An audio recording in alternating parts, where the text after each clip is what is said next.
खबर इंदौर से है, जहां राजेंद्र नगर थाना क्षेत्र स्थित रेलवे क्रॉसिंग के पास नगर निगम ने सुप्रीम कोर्ट के आदेश के बाद 50 से अधिक दुकानों को ध्वस्त कर दिया है। दरअसल ये दुकानें आईडीए की योजना क्रमांक 97/4 पर बनी थी। आईडीए के पक्ष में फैसला आने पर भारी पुलिस बल की तैनाती के बीच यह कार्रवाई हुई है।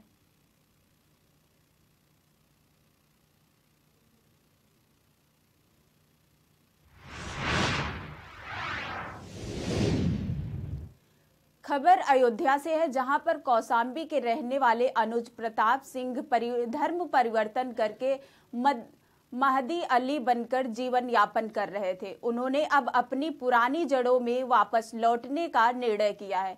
प्रभु श्री राम की नगरी अयोध्या में एक प्रेस वार्ताओं को संबोधित करते हुए महदी अली उर्फ अनुज प्रताप सिंह ने इसका खुलासा किया है। अनुज प्रताप सिंह पुत्र रमाशंकर सिंह,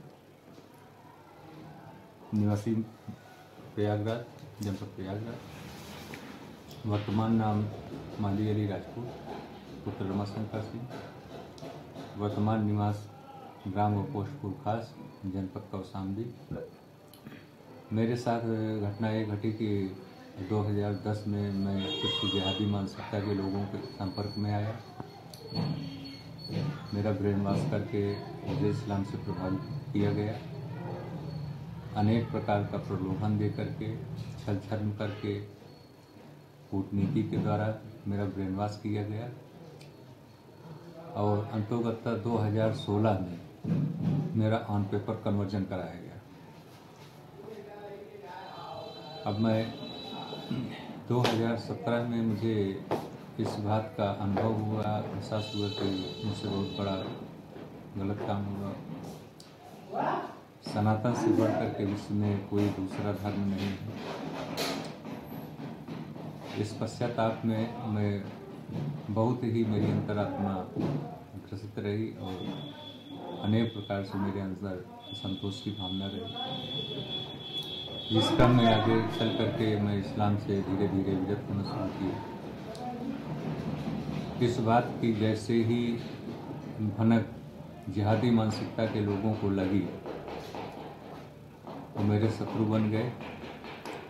मेरे अंदर बहुत असुरक्षा का भाव है। इससे मैंने मुख्यमंत्री जी को अवगत कराने के लिए गोपनीय और व्यक्तिगत पत्र भी मैंने 2 बार सारी घटनाक्रम से माननीय मुख्यमंत्री जी को परिचित कराने का प्रयास किया।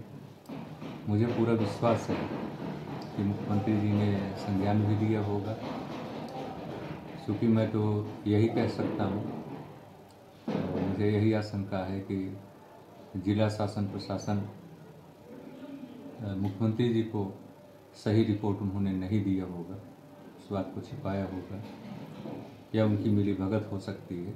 इसका कोई प्रमाण मेरे पास नहीं है, तो आरोप लगाना भी मैं अनुचित समझता हूँ। जो कुछ मेरी व्यथा है, जो कुछ मेरी पीड़ा है, मेरी अपेक्षा अनंत श्री सुशोभित श्री आदित्यनाथ योगी जी, माननीय मुख्यमंत्री उत्तर प्रदेश से हैं और मुझे पूरा विश्वास है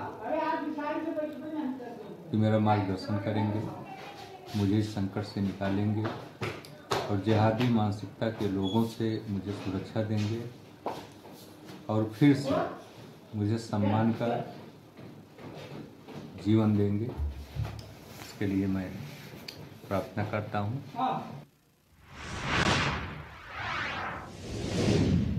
खबर बुलंदशहर से है, जहां सिकंदराबाद थाना क्षेत्र में 2 जनवरी को वादी हर्ष अग्रवाल की दुकान से कर्मचारियों ने 50 लाख की चोरी को अंजाम दिया। पुलिस ने आरोपियों को गिरफ्तार कर उनके पास से कुछ नकदी और बाइक मोबाइल बरामद किया है। जिला अधिकारी के आदेश पर बाइक और मोबाइल नीलाम कर दिए गए हैं। पहली बार कार्रवाई हुई, ये देश की पहली कार्रवाई बताई जा रही है। किस तरह की कार्रवाई पीड़ित को किस तरह से इसमें लाभ पहुंचा है? देखिए, ये थाना सिकंदराबाद से संबंधित प्रकरण है, जिसमें कि एक व्यक्ति के यहाँ गबन की घटना हुई थी। उस संबंध में थाने पे मुकदमा पंजीकृत किया गया और आरोपी जो थे उनको गिरफ्तार भी किया गया। उनके पास से कुछ नगद और जो अपराध जनित इनके पास संपत्ति थी उसको कब्जे में लिया गया था। इस संबंध में नए कानूनों के तहत 107 BNSS में यह प्रावधान है कि यदि कोई अपराध जनित संपत्ति है तो उसको कोर्ट में प्रस्तुत किया जाता है, पुलिस की तरफ से एप्लीकेशन जाती है और उसके बाद फिर यह सिद्ध होने पर कि वह संपत्ति अपराध जनित है उसे नीलाम किया जाता है और पीड़ित की क्षतिपूर्ति कराई जाती है। इसी के क्रम में इस मुकदमे में जो भी संपत्ति अभियुक्तों ने अर्जित की थी, जिसमें कि एक मोटरसाइकिल था और एक मोबाइल फोन था, उसको नियमित रूप से नीलाम करवाया गया और उस नीलामी से प्राप्त 2,17,900 रुपये जो है वो पीड़ित को आज DM साहब और मेरे द्वारा वापस सुपुर्द किए गए हैं। ये पहला केस है जिसमें कि जो पीड़ित है उसकी क्षतिपूर्ति कराई गई है और ये पूरी की पूरी चीज़ें जो है ये जो घटना थी वो सितंबर महीने की थी, तो लगभग 5 महीने के भीतर ये पूरी की पूरी कार्रवाई करा ली गई। जो नए कानून है इनकी जो मंशा है दंड से न्याय की ओर, इसका ये एक जीवंत उदाहरण है और इस प्रकार के कई अन्य प्रकरण भी हम लोगों ने चिन्हित किए हैं जिसमें कि इस प्रकार की कार्रवाई सुनिश्चित कराई जाएगी। पहली बार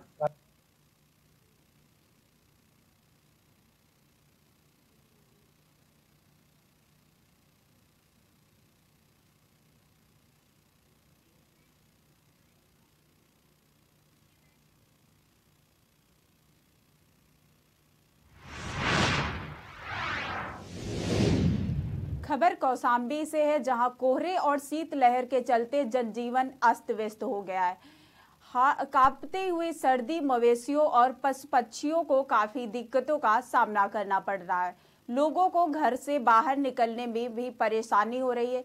कड़ाके की ठंड में देखते हुए जिलाधिकारी ने कक्षा 1 से लेकर 8 तक के स्कूलों को 14 जनवरी तक के लिए बंद कर दिया है। साथ ही जिलाधिकारी ने बढ़ती ठंड और शीतलहर से बचने के लिए संबंधित जिम्मेदारों को सार्वजनिक स्थानों पर अलाव की व्यवस्था करने के भी निर्देश दिए हैं।